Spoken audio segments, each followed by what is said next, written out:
जय हिंद दोस्तों। मैं उपेंद्र कुमार शारदे जीएस एकेडमी में आप सभी का तहे दिल से स्वागत करता हूं और आशा करता हूं कि आप सब बहुत ही अच्छे होंगे और अपने पढ़ाई को बहुत ही अच्छे तरीके से कर रहे होंगे। और हम लोग क्या पढ़ रहे हैं, तो हम लोग क्लास 10th के केमिस्ट्री का चैप्टर नंबर 2 पढ़ रहे हैं, जिसका नाम है अम्ल, क्षार एवं लवण। और इससे पहले हम लोग 2 लेक्चर कर चुके हैं, जिसमें हम लोग बहुत सारा, जैसे अम्ल क्या होता है, क्षार क्या होता है, उसके प्रकार को देखे। उसके बाद में बहुत सारा देखे कि अरेनियस के अनुसार अम्ल का क्या परिभाषा होता है। उसके बाद में रंजक को पढ़े, हम लोग सूचक को पढ़े। उसके बाद में हम लोग बहुत सारा यानी देखे कि कौन सा पदार्थ में कौन सा अम्ल पाया जाता है। उसके बाद में हम लोग पीएच मान को, ये सब चीज को बहुत ही अच्छा तरीका से हम लोग पढ़ चुके हैं। अब हम लोगों को आज के क्लास में लॉन्ग क्वेश्चन को डील करना है, यानी इस चैप्टर से रिलेटेड लॉन्ग क्वेश्चन भी पूछा जाता है, उसको हम लोग क्या करेंगे, डील करेंगे और अच्छा तरीका से पढ़ेंगे, बहुत ही अच्छा आसान भाषा में पढ़ेंगे। तो चलिए आप लोग क्लास में पूरा बने रहिए और अच्छा तरीका से ध्यान दीजिए यहाँ पे कि आपको सारा का सारा बात समझ में है और पूरा का पूरा ध्यान आपको क्लास में होना चाहिए, इधर उधर नहीं होना चाहिए। तो सबसे पहले हम कहेंगे कि आप एक पेन और एक कॉपी ले लीजिए और सभी चीजों को लिखते हुए चलिएगा। तो चलिए हम लोग क्लास को स्टार्ट करते हैं। आइए सबसे पहले यहाँ पे हम लोग क्लास को स्टार्ट करते हैं।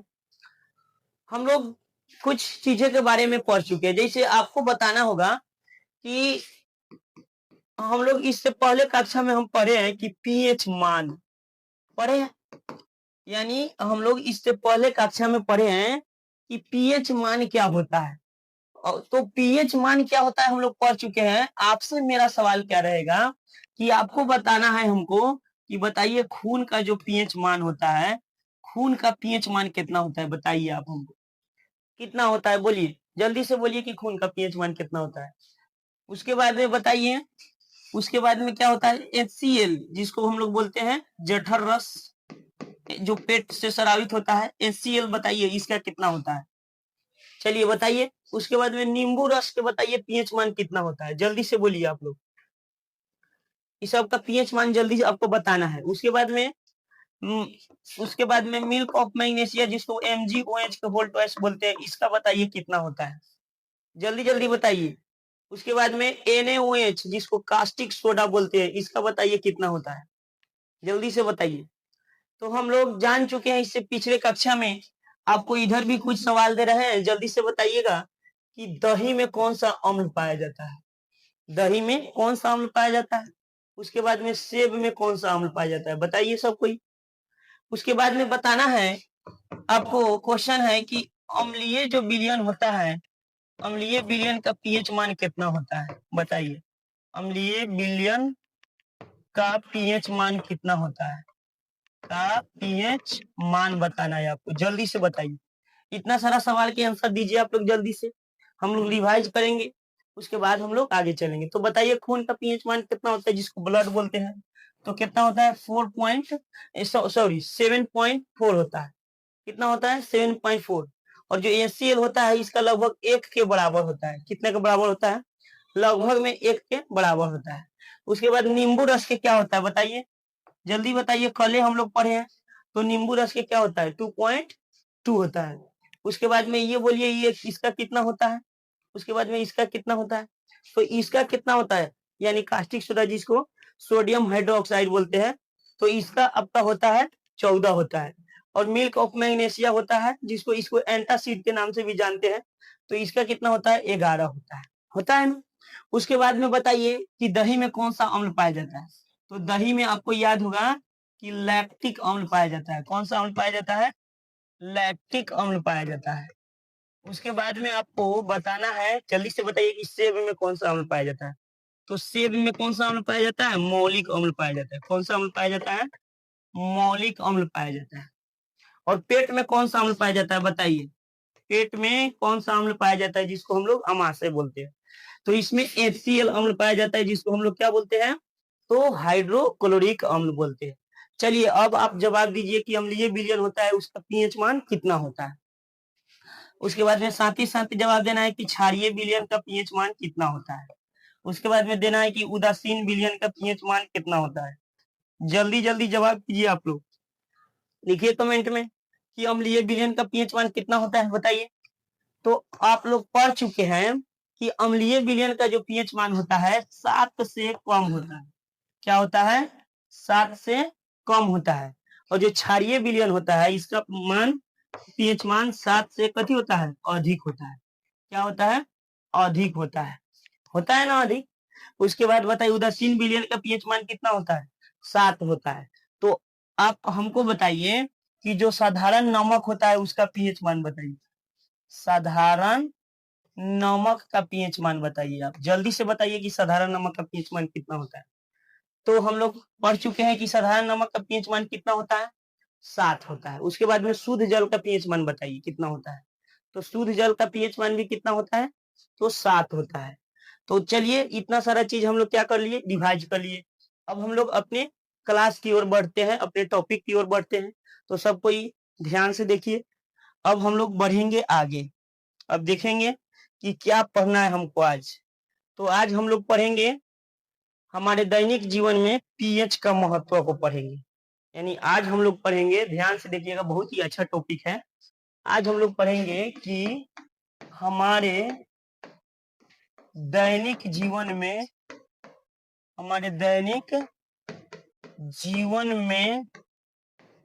जीवन में पीएच का महत्व, हमारे दैनिक जीवन में पीएच मान का महत्व, ध्यान से देखिएगा। हमारे दैनिक जीवन में पीएच का यानी पीएच मान का महत्व देखेंगे। अब ध्यान से देखिए आप लोग कि ये जो टॉपिक है, ये जो टॉपिक आप देख रहे हैं बोर्ड पे लिखा हुआ है कि हमारे दैनिक जीवन में पीएच मान का महत्व, तो ये जो है ये लॉन्ग क्वेश्चन है। और ये लॉन्ग क्वेश्चन में पूछा जाता है, बहुत ही सुंदर क्वेश्चन है और बहुत ही आसान क्वेश्चन है। यदि इसको समझ गए तो इसको अपना से भी आप लिख सकते हैं। और ये मतलब केमिस्ट्री में लॉन्ग क्वेश्चन में आता है। तो चलिए इसको हम लोग जानते हैं कि इसका महत्व कहाँ कहाँ पे है। हमारे दैनिक जीवन में जो पीएच मान है इसका महत्व हमारे दैनिक जीवन में कहाँ कहाँ है। तो आइए हम लोग समझते हैं। सबसे पहले हम लोग देखेंगे कि पाचन तंत्र में पीएच का महत्व। सबसे पहले हम लोग देखेंगे पाचन तंत्र में, ध्यान से देखिएगा, पाचन तंत्र में पीएच का महत्व। ध्यान से देखिएगा सब कोई। अगर ध्यान से देख लिए, अच्छा से सीख लिए, तो समझिए कि आपके लिए बहुत ही ये टॉपिक आसान हो जाएगा। तो समझिए कि हमारे पाचन तंत्र में पीएच का क्या महत्व है। तो चलिए आप हमको एक बात बताइए कि आप जान रहे हैं इस बात को कि जो हमारे अमाशय होता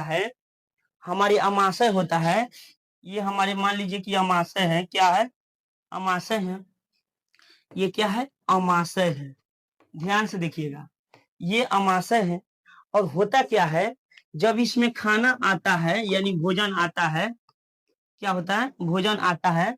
तो इस भोजन को पचाने के लिए इस अमाशय के दीवार से क्या निकलता है? इस अमाशय के दीवार से एक अम्ल निकलता है, HCl अम्ल निकलता है। क्या निकलता है? HCl अम्ल निकलता है। और इस अमाशय की दीवार से HCl अम्ल निकलता है। उसका काम होता है कि जो भी भोजन अमाशय में आया है उसको तोड़ना यानी उसका पाचन करना। तो कहने का मतलब है कि जो HCl होता है ये क्या करता है?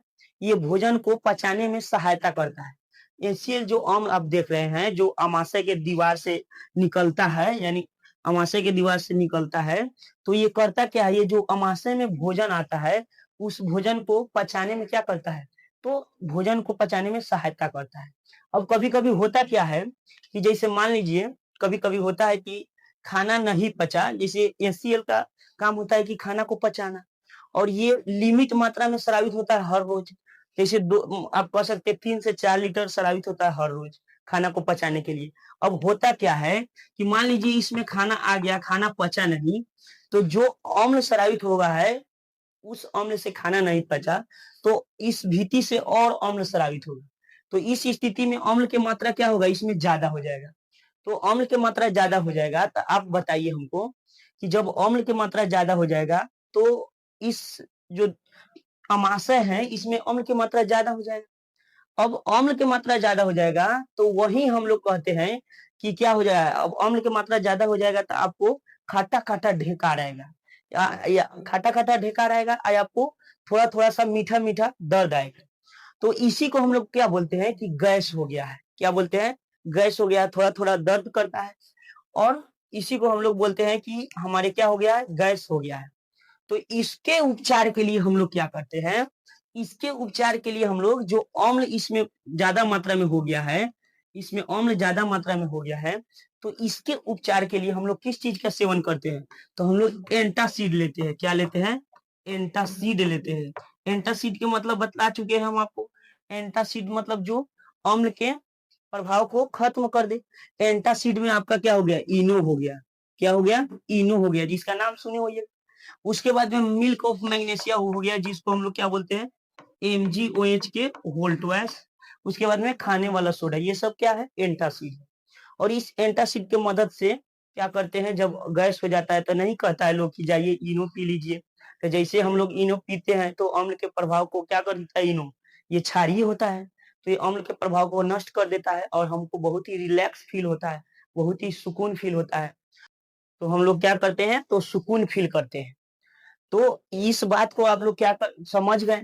अब इस बात को समझ गए तो इस जो बात को आप समझे हैं, थोड़ा सा समराइज करके फिर से समझा देते हैं कि होता क्या है कि भोजन को पचाने के लिए अमाशय की दीवार से NaCl का स्राव होता है, और NaCl का पीएच मान लगभग कितना होता है, 1 होता है।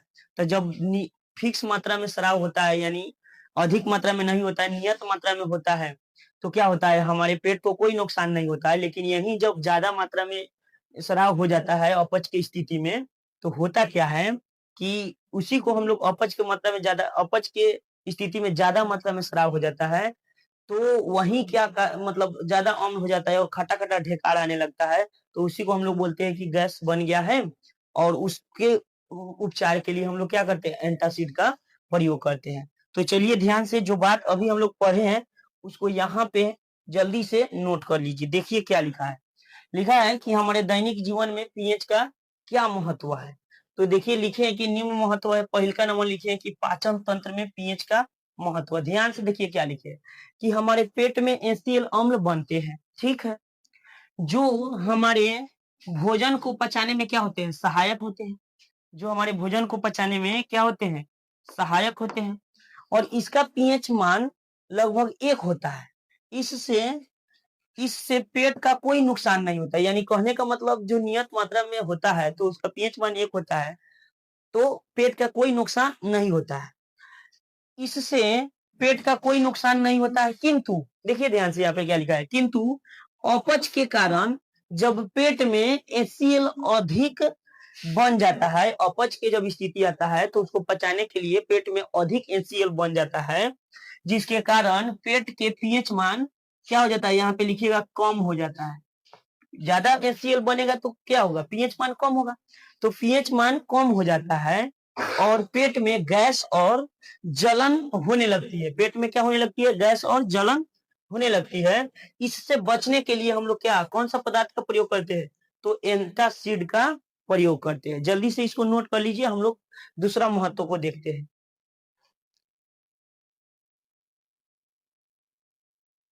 चलिए तो हो गया, इसको स्क्रीनशॉट ले लिए। अब हम लोग आगे देखते हैं। अब हम लोग क्या देखेंगे, यहाँ पे अब हम लोग को क्या पढ़ना है, अब हम लोग को पढ़ना है पीएच परिवर्तन का दांतों पर प्रभाव। क्या पढ़ना है यहाँ पे, अब हम लोग को पढ़ना है दूसरा नंबर, यानी दूसरा महत्व क्या है। तो अब हम लोग को पढ़ना है कि पीएच परिवर्तन पीएच परिवर्तन पर पीएच परिवर्तन का पीएच परिवर्तन का दांतों पर प्रभाव। दांतों पर क्या प्रभाव पड़ता है, दांतों पर प्रभाव। ध्यान से देखिएगा, ध्यान से।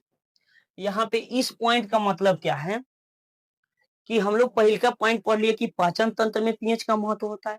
दूसरा का पॉइंट क्या है कि पीएच परिवर्तन का दांतों पर प्रभाव। अब दांत पर पीएच परिवर्तन होता है, पीएच परिवर्तित होता है, तो दांत का कहने का मतलब दांत पर क्या प्रभाव पड़ता है। तो सुनिए ध्यान से समझिएगा इसको।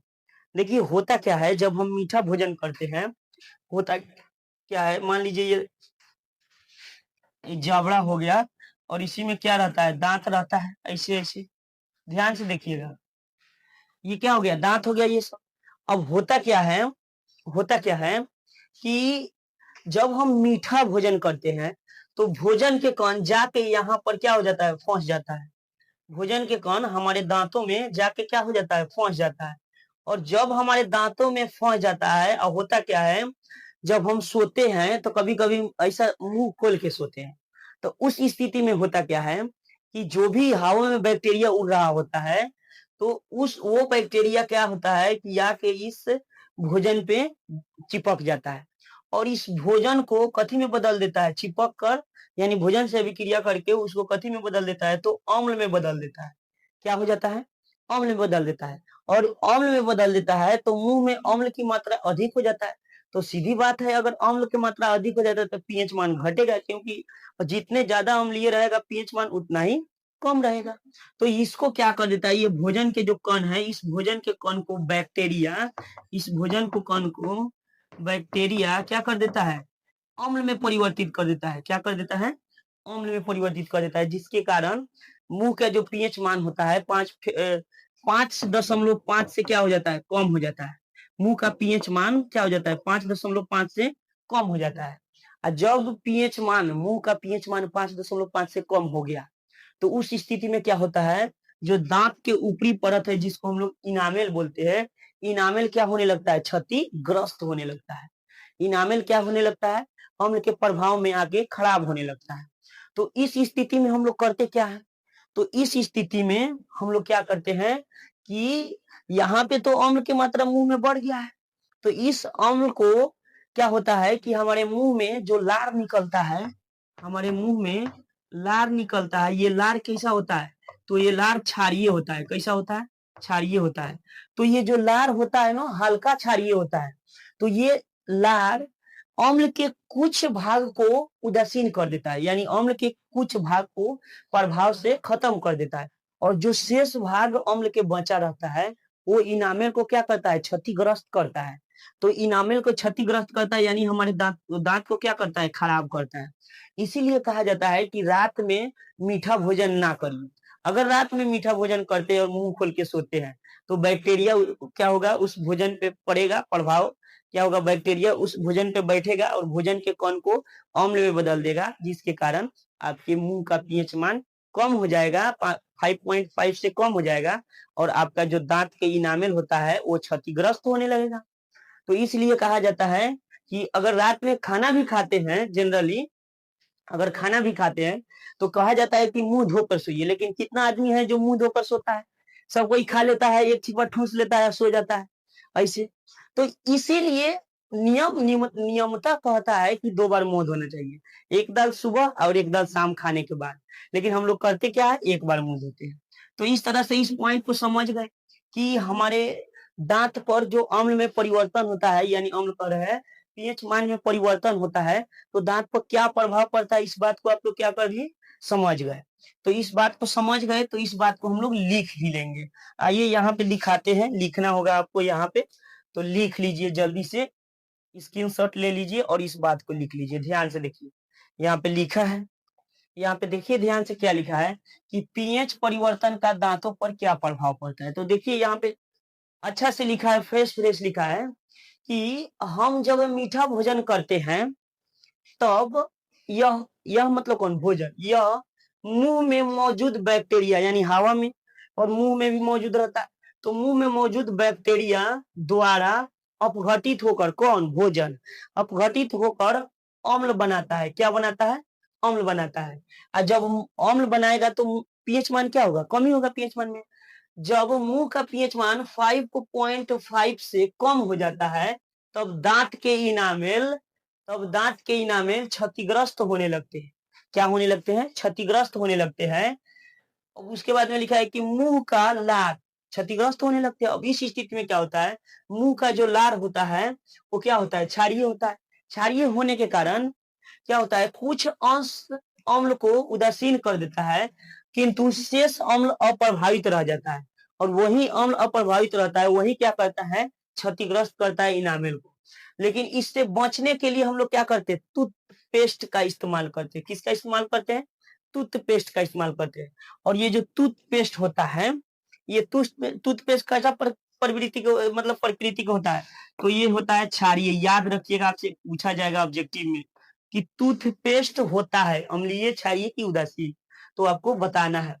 उसके बाद में नीम का जो दातुन देखे हैं, नीम का दातुन, नीम का दातुन क्या होता है? कड़वा होता है, यानी क्या होता है? क्षारीय होता है। और जब क्षार से हम लोग मुंह धोते हैं तो अम्ल को क्या कर देता है? बाहर, यानी अम्ल को उदासीन कर देता है और उसके प्रभाव को खत्म कर देता है। तो इस तरह से हम लोग आसान भाषा में साथे सीख लिए कि पीएच परिवर्तन का दांतों पर क्या प्रभाव पड़ता है। इसको आप लोग आसानी से याद कर सकते हैं, कोई ज्यादा हार्ड चीज नहीं है। तो जल्दी इसको स्क्रीनशॉट लीजिए और इसको नोट कर लीजिए।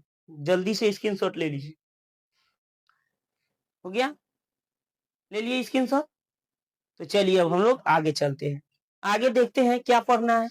आगे हम लोग को पढ़ना है कि अब देखिए,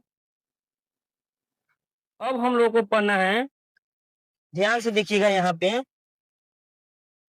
अब हम लोग को पढ़ना है तीसरा पॉइंट कि जो मांसपेशियां होता है, मांसपेशियों यानी मांसपेशिया में थकान, मांसपेशिया में थकान, अम्ल के प्रभाव से मांसपेशिया में अम्ल के उत्पत्ति से थकान। देखिएगा ध्यान से, थकान, इस बात को हम लोग समझेंगे अच्छा तरीका से कि होता क्या है कि मांसपेशिया में अम्ल की उत्पत्ति से क्या होता है? थकान होता है। अब इस बात को हम लोग गौर से समझेंगे, अच्छा से समझेंगे। अब होता क्या है, जैसे हम लोग कोई भी काम करते हैं, शारीरिक कार्य करते हैं, परिश्रम करते हैं, जैसे आप लोग समझिए कि दौड़ते हैं, तो दौड़ने के लिए क्या चाहिए? एनर्जी चाहिए। दौड़ने के लिए क्या चाहिए? एनर्जी चाहिए। होता क्या है कि जिस अंग को हम ज्यादा हिलाते डुलाते हैं वहां पे एनर्जी ज्यादा होना चाहिए। अब ऐसा होता क्या है कि ध्यान से समझिए एक बात कि जो कोशिका होता है, कोशिका होता है, इसमें जाके क्या रहता है? ग्लूकोज रहता है। जामा क्या रहता है? ग्लूकोज। अब जब ये ग्लूकोज ऑक्सीजन, जैसे हम लोग श्वास लेते हैं तो ये ऑक्सीजन कहाँ जाता है? कोशिका में। और ये ग्लूकोज को कथी में तोड़ता है? तो ये ग्लूकोज को कथी में तोड़ता है? ऊर्जा में तोड़ता है। कौन चीज में तोड़ता है? ऊर्जा बनाता है ग्लूकोज को तोड़कर। अब होता क्या है, जैसे नॉर्मली हम लोग कोनो काम कर रहे हैं, चाहे आराम से चल रहे हैं, तो उतना ऑक्सीजन ग्लूकोज के पास पहुंच जाता है और उसको जितना, मतलब कहने का मतलब यहाँ पे ग्लूकोज जो है ऑक्सीजन के संपर्क में आकर टूट कर क्या देता है? ऊर्जा देता है। अब होता क्या है कि ये ऊर्जा कब देता है? ऑक्सीजन की उपस्थिति में देता है। तो जब हम लोग चलते हैं आराम से, चाहे बैठे रहते हैं, तो उस समय एनर्जी के कम आवश्यकता होता है। तो उस समय जो श्वास से हम लोग क्या करते हैं? ऑक्सीजन लेते हैं, वो वे ऑक्सीजन क्या करता है? इस ग्लूकोज को तोड़कर जितना ऊर्जा देता है उतना हमारे लिए पर्याप्त होता है। लेकिन मान लीजिए आप दौड़ रहे हैं, तो जब आप दौड़ते हैं तो उस स्थिति में ज्यादा एनर्जी की आवश्यकता है, यानी ज्यादा ऊर्जा की आवश्यकता है। तो दौड़ते हैं तो ज्यादा ऊर्जा की आवश्यकता है, तो ज्यादा ऊर्जा के लिए ऑक्सीजन ज्यादा चाहिए कि ना चाहिए? बताइए। तो ज्यादा ऊर्जा के लिए ऑक्सीजन ज्यादा चाहिए, यानी अब जितना मिल रहा था उतना ऑक्सीजन से काम नहीं चलने वाला है। तो ज्यादा एनर्जी लेने के लिए हम लोग क्या करते हैं? जब दौड़ते हैं, देखते होइएगा, जब दौड़ते हैं तो श्वास, मतलब बहुत श्वास दर क्या होता है? बहुत बढ़ जाता है, यानी जल्दी जल्दी हम लोग श्वास लेते हैं। उस श्वास हम लोग जल्दी जल्दी क्यों लेते हैं? क्योंकि हमको एनर्जी ज्यादा चाहिए। अब जल्दी जल्दी श्वास लेंगे तो अंदर जाएगा, तो क्या होगा? ग्लूकोज को तोड़ के क्या देगा? एनर्जी देगा। तो इसलिए हम लोग जब दौड़ते हैं ना, तो क्या करते हैं? श्वास जल्दी जल्दी, श्वास दर बढ़ा लेते हैं, ऐसा हाली हाली करते हैं, यानी जल्दी जल्दी करते हैं कि ऑक्सीजन अंदर जाए और टूट के हमको क्या मिले? एनर्जी मिले, जिससे हम और दौड़ पाए। तो हम लोग क्या करते हैं? हांफने लगते हैं उस स्थिति में, हाली मतलब जल्दी जल्दी ऑक्सीजन लेने के चक्कर में। तो होता क्या है, आप लोग समझ गए होंगे यहाँ पे। लेकिन होता क्या है कि जितना हम लोग लेना चाहते हैं ऑक्सीजन, उतना ऑक्सीजन दौड़ते समय मिल नहीं पाता है। अगर ज्यादा दौड़ रहे हैं तो उतना ऑक्सीजन क्या होता है? मिल नहीं पाता है। तो जब पर्याप्त मात्रा में ऑक्सीजन नहीं मिलता है, यानी पर्याप्त मात्रा में जितना मिलना चाहिए एनर्जी के लिए, एनर्जी जितना चाहिए उतना एनर्जी के लिए जितना ऑक्सीजन चाहिए इस ग्लूकोज को, उतना ऑक्सीजन इस ग्लूकोज को नहीं मिल जाता है कि तोड़ के एनर्जी का पूर्ति करे। तो उस स्थिति में क्या होता है, जो ये ग्लूकोज है ऑक्सीजन के पर्याप्त मात्रा नहीं मिलता है, तो ये ग्लूकोज ऑक्सीजन के अनुपस्थिति में टूटता है। तो कौन चीज का निर्माण करता है, लैक्टिक अम्ल का निर्माण करता है। कौन चीज का निर्माण करता है, लैक्टिक अम्ल का निर्माण करता है। ध्यान लीजिएगा, जब हम लोग ज्यादा एनर्जी की आवश्यकता होता है तो हम लोग क्या करते हैं, जल्दी जल्दी श्वास लेते हैं जिससे हमको ज्यादा एनर्जी मिल जाए। फिर भी उससे भी हम लोग क्या होता है, ज्यादा एनर्जी जितना चाहिए उतना नहीं मिल पाता है। तो होता क्या है कि ये जो ऑक्सीजन की अनुपस्थिति में ये जो ग्लूकोज टूटता है, तो ग्लूकोज टूटकर क्या बनाता है, लैक्टिक अम्ल बनाता है। क्या बनाता है, लैक्टिक अम्ल बनाता है। और यही लैक्टिक अम्ल क्या करता है हमको, यानी जो शरीर होता है वहां पे दर्द इसी के कारण होता है, इसी लैक्टिक अम्ल के कारण होता है। तो कहने का मतलब है ये लैक्टिक अम्ल क्या है, अम्ल है। तो जहां पे अम्ल ज्यादा स्रावित हो जाएगा वहां पे पीएच मान कम हो जाएगा। तो पीएच यहाँ पे क्या हो जाता है, कम हो जाता है। और नॉर्मली हमारा शरीर जैसा रहना चाहिए वैसा नहीं रह के हमको थकान महसूस होता है और दर्द महसूस होता है, दर्द होता है। तो इस तरह से आप लोग समझ गए कि जैसे क्या होता है, ग्लूकोज ऑक्सीजन के अनुपस्थिति में टूटता है तो लैक्टिक अम्ल का निर्माण करते हैं। आपसे ऑब्जेक्टिव में पूछा जा सकता है कि बताइए जब ग्लूकोज ऑक्सीजन की अनुपस्थिति में टूटता है तो कौन सा अम्ल का निर्माण करता है, तो आपको जवाब देना है लैक्टिक अम्ल का निर्माण करता है। तो इतना बात आप लोग समझ गए होंगे कि हम लोग हाँफते क्यों हैं। दूसरी बात, जल्दी जल्दी ऑक्सीजन लेने के चक्कर में हम लोग श्वसन दर बढ़ा देते हैं जिसके कारण हम लोग हाँफते हैं, और उससे भी ऑक्सीजन उतना मात्रा में नहीं मिल पाता है। तो जब ये क्या होता है, ऑक्सीजन की अनुपस्थिति में ग्लूकोज टूटता है तो कौन सी बनाता है, अम्ल बनाता है। और इस अम्ल के कारण ही हम लोग को थकान महसूस होता है और बॉडी में क्या होता है, दर्द होता है। तो आशा करते हैं इस बात को आप लोग सीख गए होंगे। जैसे सीख गए वैसे इसको जल्दी से नोट कर लीजिए, उसके बाद हम लोग आगे चलते हैं। जल्दी से देख लीजिए क्या लिखा हुआ है कि मांसपेशी में अम्ल की उत्पत्ति के कारण क्या, थकान। देखिए आपसे पूछा जा सकता है, ऑब्जेक्टिव वाला क्वेश्चन भी है। देखिए कथी कर रहा है कि शारीरिक परिश्रम के दौरान हमें अधिक ऊर्जा की आवश्यकता होती है। देखिए जो चीज आपको हम अभी बताए हैं वही सेम टू सेम लिखा है और बहुत ही आसान भाषा है, इसको आप बहुत ही आसानी से याद कर सकते हैं। तो क्या कर रहा है, शारीरिक परिश्रम के दौरान हमें अधिक ऊर्जा की आवश्यकता होती है, जो हमें ऑक्सीजन की पर्याप्त आपूर्ति पर ग्लूकोज के टूटने से मिलता है। यानी यदि पर्याप्त मात्रा में ऑक्सीजन मिल रहा है तो क्या होता है, ग्लूकोज को तोड़कर क्या देता है, एनर्जी देता है। अब होता है क्या है कि जब परिश्रम के दौरान ऑक्सीजन पर्याप्त मात्रा ऑक्सीजन पर्याप्त नहीं होती है, यानी जब ऑक्सीजन पर्याप्त नहीं मिलती है बॉडी को, तो क्या करता है, तो ग्लूकोज ऑक्सीजन की अनुपस्थिति में टूटकर कौन सी का निर्माण कर लेता है, देखिए लैक्टिक अम्ल का निर्माण, लैक्टिक अम्ल का निर्माण करता है, यानी लैक्टिक अम्ल बनाता है। जिसके कारण हमारे बॉडी में क्या होता है, थकान होता है, थकान महसूस होता है और ऐंठन होता है हमारे बॉडी में। तो इस बात को आप लोग समझ गए, तो जल्दी से जल्दी स्क्रीनशॉट ले लीजिए और नोट कर लीजिए। चलिए जल्दी से स्क्रीनशॉट ले लीजिए और नोट कर लीजिए। हो गया, ले लिए स्क्रीनशॉट। तो अब हम लोग चलते हैं आगे, आगे की चीजों को देखना है। अब हम लोग को पढ़ना क्या है, अब हम लोगों को पढ़ना है, ध्यान से देखिएगा। अब हम लोगों को पढ़ना है यहाँ पे कि मिट्टी में पीएच का महत्व पढ़ना है। क्या पढ़ना है, अगला चौथा नंबर पॉइंट पढ़ना है कि मिट्टी में, अब हम लोग को पढ़ना है मिट्टी में पीएच का महत्व, पीएच का महत्व। ध्यान से देखिएगा यहाँ पे, मिट्टी में पीएच का महत्व। इस टॉपिक को अच्छा से समझिए आप लोग। होता क्या है कि मिट्टी का जो पीएच मान है, ध्यान से देखिएगा, मिट्टी का जो पीएच मान है, अगर किसी भी मिट्टी का, कहीं कोई मिट्टी है, अगर उसका पीएच मान मिट्टी का पीएच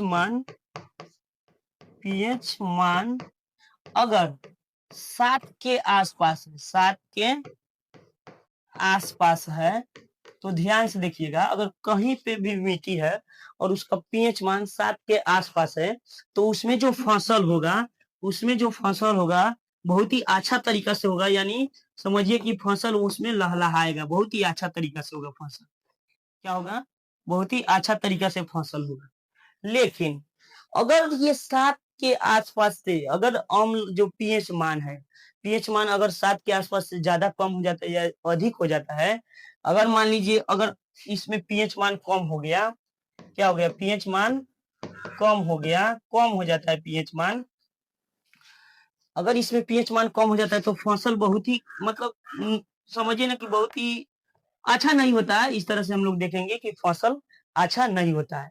अगर पीएच मान ज्यादा हो गया, पीएच मान मान लीजिए 7 से ज्यादा हो गया, 7 से अधिक हो गया, तो इस स्थिति में भी फसल अच्छा नहीं होता है, इस स्थिति में भी फसल अच्छा नहीं होता है। तो देखिए ध्यान से, अगर मिट्टी कहीं पे है, उसका पीएच मान क्या है, मिट्टी का पीएच मान 7 के आसपास है, तो उस मिट्टी में जो भी फसल बोएंगे उसका उपज बहुत ही अच्छा से होगा, यानी उसमें जो फसल जो पेड़ पौधे रहेंगे उसका वृद्धि बहुत ही अच्छा तरीके से होगा।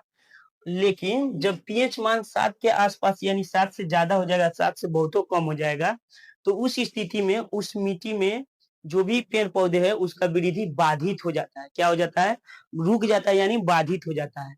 और जब वृद्धि रुक जाएगा, वृद्धि क्या हो गया, बाधित हो गया, तो जब ये बाधित हो गया तो ठीक बात नहीं है। तो क्या होता है, जब अम्ल की मात्रा मान लीजिए पीएच मान क्या हो गया, कम हो गया, यानी अम्लीय हो गया, पीएच मान कम हो जाता है तो क्या हो जाता है, अम्लीय हो जाता है, मिट्टी अम्लीय हो गया। और जब मिट्टी अम्लीय हो गया है तो इसको फिर से अच्छा बनाने के लिए हमको क्या करना होगा, बताइए आप लोग। तो इसके प्रभाव को कौन नष्ट करता है, तो क्षार। तो इसलिए इसके में क्षारीय प्रवृत्ति के क्या करना होगा, क्षारीय प्रवृत्ति के CaO, जिसको कली चूना बोलते हैं, क्या बोलते हैं, कली चूना या बिना बुझा हुआ चूना बोलते हैं, क्या बोलते हैं, कली चूना या बिना बुझा हुआ, कली चूना या इसी को बोलते हैं बिना बुझा हुआ चूना। अच्छा बताइए, हम आपको बताए हैं कि जो धातु के ऑक्साइड होते हैं कैसे होते हैं, क्षारीय होते हैं। तो ये कैल्शियम ऑक्साइड है तो क्या होगा, क्षारीय प्रवृत्ति का होगा। और ये किससे मिलकर, अम्ल से मिलकर, यानी जब ये कली चूना को हम मिट्टी में मिलाएंगे तो अम्ल के प्रभाव को कथी कर देगा, खत्म कर देगा, और हमारा मिट्टी फिर से अच्छा हो जाएगा और उसमें फसल अच्छा अच्छा तरीका से होगा। कली चूना भी मिलाते हैं और CaCO3 भी मिलाते हैं, यानी धातु के कार्बोनेट भी क्या करते हैं, मिलाते हैं। तो हमारा क्या होता है, आज आपको याद रखना है कि यदि मिट्टी अम्लीय हो गया तो उसको किस चीज से मिलाकर ठीक करते हैं, तो CaO और कौन चीज, CaCO3 ऑब्जेक्टिव में पूछा जा सकता है। तो कहने का मतलब हम कह सकते हैं कि पीएच, मिट्टी में पीएच मान का बहुत ही मतलब अच्छा महत्व है। कहने का मतलब हम कह सकते हैं यदि पीएच मान, मिट्टी का पीएच मान 7 के आसपास है तो उसमें पौधे बहुत ही अच्छा तरीका से वृद्धि करेंगे। यदि 7 से ज्यादा या 7 से कम हो जाता है, 7 से अधिक और 7 से बहुत कम हो जाता है, तो उस स्थिति में उस मिट्टी में पेड़ पौधे की वृद्धि क्या हो जाता है, बाधित हो जाता है। यदि मिट्टी अम्लीय है तो उसको फिर से मतलब अम्लीय है तो उसकी अम्लीयता को दूर करने के लिए मिट्टी में हम लोग क्या चीज मिलाते हैं, तो कैल्शियम ऑक्साइड और कैल्शियम कार्बोनेट मिलाते हैं। इतना बात आप लोग समझ गए, तो समझ गए तो इस बात को जल्दी से आप लोग क्या कर लीजिए, नोट डाउन कर लीजिए। उसके बाद हम लोग क्या करते हैं, आगे चलते हैं। जल्दी से देख लीजिए, इस बात को लिखा हुआ है कि मिट्टी में पीएच का महत्व क्या है, बताइए।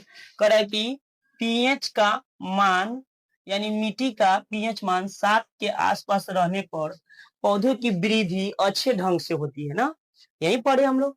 उसके बाद मिट्टी के अत्यधिक अम्लीय क्षारीय होने पर पौधे की वृद्धि कैसे हो जाती है, बाधित हो जाती है। यानी 7 से ज्यादा हो जाएगा तो क्षारीय हो जाएगा और 7 से कम हो जाएगा तो अम्लीय हो जाएगा। तो उस स्थिति में उसकी वृद्धि क्या हो जाता है, बाधित हो जाता है।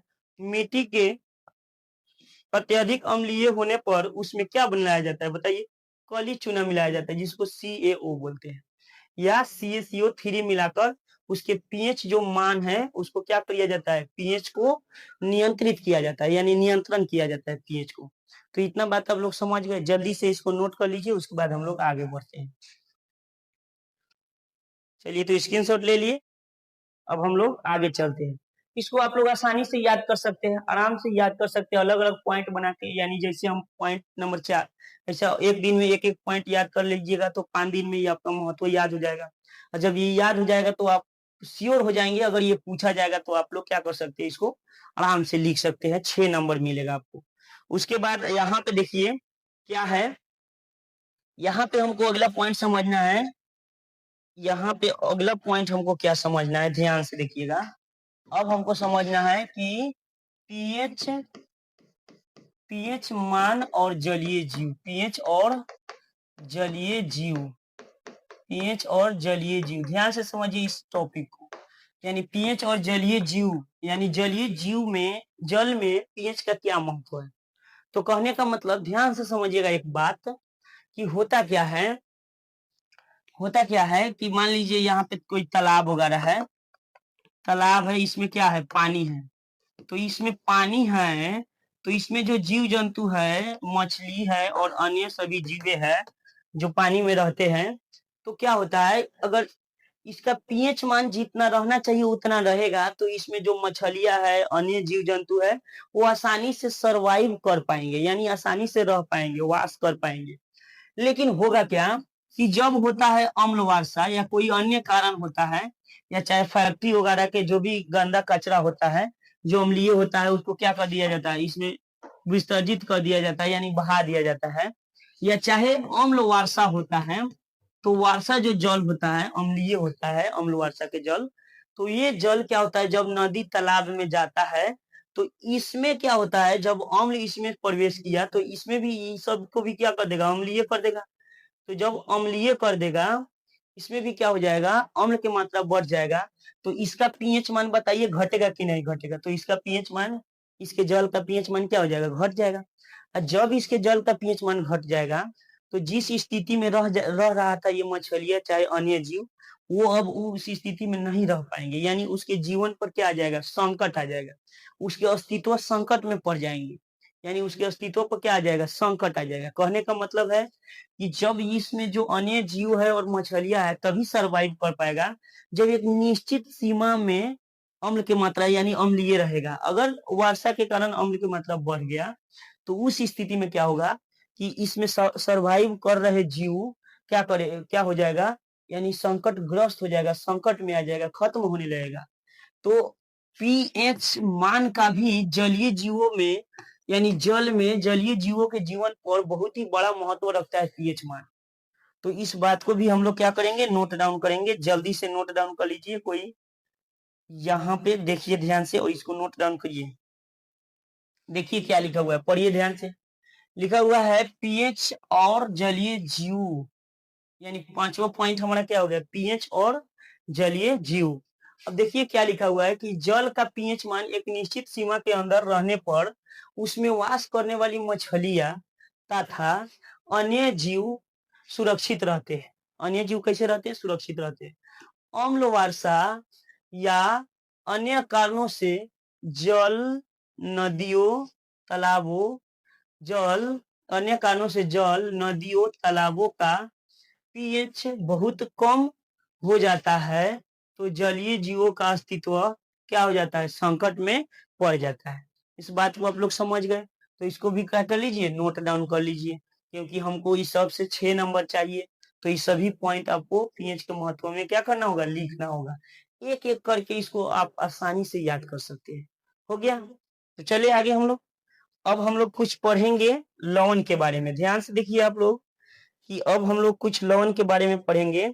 यहाँ पे जैसे ध्यान से देखिए, अब हम लोग को पढ़ना क्या है, ध्यान से देखिए। कुछ लवण होता है, जैसे आप लोग सुने होइएगा, कुछ लवण जैसे आप लोग सुने होइएगा।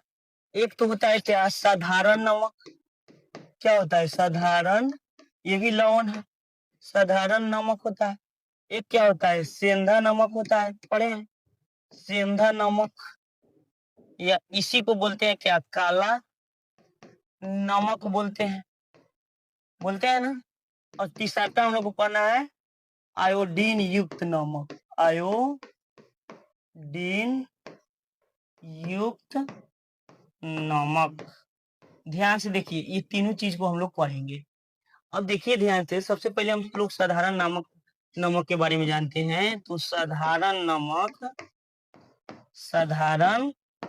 नमक पहले का पॉइंट इसके बारे में क्या हो जाएगा, हम लिख सकते हैं कि इसका रासायनिक सूत्र। तो बताइए इसका रासायनिक सूत्र क्या होगा, बताइए रासायनिक सूत्र। तो इसका रासायनिक सूत्र क्या होता है? NaCl होता है। क्या होता है इसका रासायनिक सूत्र? NaCl होता है। जब इसका रासायनिक सूत्र आप देख लिए तो इसका रासायनिक नाम भी आपको आ जाएगा। यानी क्या होगा इसका रासायनिक नाम बताइए? तो इसका रासायनिक नाम बताइए अब क्या होगा? बोलिए इसका रासायनिक नाम क्या होगा? तो हम क्या कहेंगे? सोडियम क्लोराइड कहेंगे। क्या कहेंगे? सोडियम क्लोराइड हो जाएगा। इसका रासायनिक नाम क्या हो जाएगा? सोडियम क्लोराइड हो जाएगा। आगे बात समझ में? उसके बाद ये प्राप्त कहाँ से होता है? यानी इसका प्राप्ति, कहने का मतलब ये प्राप्त कहाँ से होता है? इसकी प्राप्ति कहाँ से होता है? तो समझिए इसकी प्राप्ति कहाँ से होता है। इसकी प्राप्ति होता है समुद्री जल, समुद्री जल, समुद्री जल प्लस इसका प्राप्ति समुद्र के जल से भी होता है और चट्टान से भी होता है। किससे? धरती के अंदर जो चट्टान है और चट्टानों से होता है। कहां से होता है बताइए? और चट्टानों से होता है। और एक और बात सुन लीजिए कि ये जो इसमें जो नमक बनता है 90% नमक क्या होता है? समुद्री जल से बनता है। आपको ध्यान रखना है कि अधिकांश जो नमक होता है, नमक वो समुद्री जल से बनता है। किससे बनता है? समुद्री जल से बनता है। 90% नमक जो बनता है वो समुद्री जल से बनता है। तो इसके बारे में आप लोग देख लिए कि ये क्या होता है। इसका रासायनिक सूत्र NaCl होता है। इसके रासायनिक नाम सोडियम क्लोराइड, और ये समुद्री जल एवं चट्टान से प्राप्त होता है। अधिकांश जो नमक होते हैं वो किस चीज से प्राप्त होते हैं? समुद्री जल से प्राप्त होते हैं। अब सुनिए ध्यान से, अब हम लोग को पढ़ना है क्या? सेंधा नमक, जिसको काला नमक बोलते हैं। अब हम लोग को पढ़ना है सेंधा नमक। इसी को क्या बोलते हैं? काला नमक बोलते हैं। अब ध्यान से आपको देखना है क्या कि सबसे पहले इसका प्राप्ति कहाँ से होता है। इसका प्राप्ति कहाँ से होता है? ध्यान से देखिए, यही ना इसका प्राप्ति। सेंधा जो नमक है ये भी पढ़ना है आपको। सेंधा नमक, इसका प्राप्ति कहाँ से होता है? ध्यान से देखिएगा। इसका प्राप्ति होता है, जो सेंधा नमक है इसका प्राप्ति खदानों से होता है। यानी खदानों से होता है। इसका प्राप्ति जो होता है खदानों से, यानी खनन क्रिया के द्वारा क्या निकाला जाता है? सेंधा नमक को प्राप्त किया जाता है। और इस सेंधा नमक में अशुद्धि के रूप में क्या रहता है? इस सेंधा नमक में याद रखिएगा, अशुद्धि के रूप में रहता है लाल चिकनी मिट्टी रहता है। क्या रहता है? लाल चिकनी मिट्टी पाया जाता है। लाल चिकनी मिट्टी पाया जाता है अशुद्धि के रूप में। आपसे पूछा जाएगा कि बताइए सेंधा नमक को कैसे प्राप्त करते हैं? तो खदानों यानी खनन के द्वारा प्राप्त करते हैं। और इसमें अशुद्धि के रूप में क्या पाया जाता है? लाल चिकनी मिट्टी पाया जाता है। और इसी लाल चिकनी मिट्टी के कारण, ध्यान रखिएगा, इसके कारण ही जो सेंधा नमक का रंग होता है, इसके कारण ही सेंधा नमक का रंग, नमक का रंग कैसा होता है? भूरा होता है। इसके कारण ही सेंधा नमक का रंग कैसा होता है? भूरा होता है। आया बात समझ में? तो इतना सारा बात आप लोग सीख गए। तो सीख गए यानी ये सेंधा जो नमक है ये खदानों से प्राप्त होता है, खनन क्रिया के द्वारा प्राप्त होता है। इसमें अशुद्धि के रूप में लाल चिकनी मिट्टी पाया जाता है। और इसी लाल चिकनी मिट्टी के कारण इसका रंग कैसा होता है? तो भूरा होता है। उसके बाद में हम लोग पढ़ेंगे आयोडीन युक्त नमक। क्या पढ़ेंगे? आयोडीन युक्त नमक को देखेंगे। आयोडीन युक्त नमक, ध्यान से देखिए इसके बारे में कि आयोडीन युक्त नमक क्या होता है। अब ये क्या होता है? जैसे साधारण नमक देखें आप लोग, साधारण नमक में क्या कर देते हैं? Ki यानी पोटेशियम आयोडाइड या KiO3, KiO3, पोटेशियम आयोडाइड या पोटेशियम आयोडेट, इसको बोलते हैं पोटेशियम आयोडेट बोलते हैं। इसको पोटेशियम बोलते हैं, इसको आयोडेट बोलते हैं। इसको पोटेशियम, इसको आयोडाइड। तो सब जब साधारण नमक में Ki या KiO3 मिलाते हैं तो वो जो नमक है कैसा बन जाता है? तो वो क्या हो जाता है? आयोडीन युक्त बन जाता है। कैसे बन जाता है? आयोडीन युक्त नमक हो जाता है। तो पता चल गया कि जब साधारण नमक में कौन सी मिलाएंगे तो वो आयोडीन युक्त होगा। तो पोटेशियम आयोडाइड और पोटेशियम आयोडेट, इस चीज को मिलाएंगे साधारण नमक में तो क्या हो जाएगा, आयोडीन युक्त हो जाएगा। अच्छा, डॉक्टर के पास जाते हैं तो डॉक्टर सलाह देता है कि आयोडीन युक्त नमक लेना चाहिए, यानी आयोडीन युक्त नमक को खाना चाहिए। क्यों? तो देखिए, आयोडीन के कमी अगर हो जाएगा आपके शरीर में, आयोडीन के मान लीजिए कमी हो जा रहा है आपके शरीर में, तो आपको घेंघा रोग हो जाएगा। पता है आपको? घेंघा रोग हो जाएगा, जिसको बोलते हैं हम लोग ग्वाइटर। इसी घेंघा रोग को हम लोग क्या बोलते हैं? ग्वाइटर के नाम से जानते हैं। क्या बोलते हैं? ग्वाइटर। इस घेंघा रोग हो जाएगा, जिसी को हम लोग क्या बोलते हैं? ग्वाइटर बोलते हैं। तो कहने का मतलब कि डॉक्टर सलाह इसलिए देता है कि आयोडीन युक्त नमक खाना चाहिए। जब आपके शरीर में आयोडीन की मात्रा रहेगा अच्छा, तो आपको कौन सा रोग नहीं होगा? तो घेंघा रोग, और इसी को बोलते हैं ग्वाइटर, ये वाला रोग आपको नहीं होगा। इसलिए डॉक्टर सलाह देता है कि जो नमक होता है वो आयोडीन युक्त नमक खाना चाहिए। और आपको आपसे ऑब्जेक्टिव में क्वेश्चन पूछेगा कि बताइए किसके कमी से घेंघा रोग होता है, तो क्या कहेंगे? आयोडीन के कमी से। फिर आपसे पूछेगा कि बताइए किसी भी नमक को, यानी जो साधारण नमक है, उसको आयोडीन युक्त बनाने के लिए उसमें क्या मिलाते हैं? तो क्या जवाब रहेगा? पोटेशियम आयोडाइड या पोटेशियम आयोडेट, यानी KiO3। तो आशा करते हैं कि इतना बात आप लोग समझ गए होंगे। तो इसको समझ गए जैसे वैसे आप लोग क्या कर लीजिए, नोट भी कर लीजिए। जल्दी से इसको देख लीजिए और इसको जल्दी स्क्रीनशॉट लीजिए, नोट भी करना है। देखिए स्क्रीनशॉट ले लीजिए, ले लिए स्क्रीनशॉट? हो गया? चलिए अब आगे वाला को भी देख लीजिए। हो गया ना? स्क्रीनशॉट ले लिए? अब इसका भी स्क्रीनशॉट ले लीजिए और नोट कर लीजिए, देख लीजिए। ये आपका लास्ट स्लाइड था। तो अब आपको बताना है, कमेंट में लिखना है।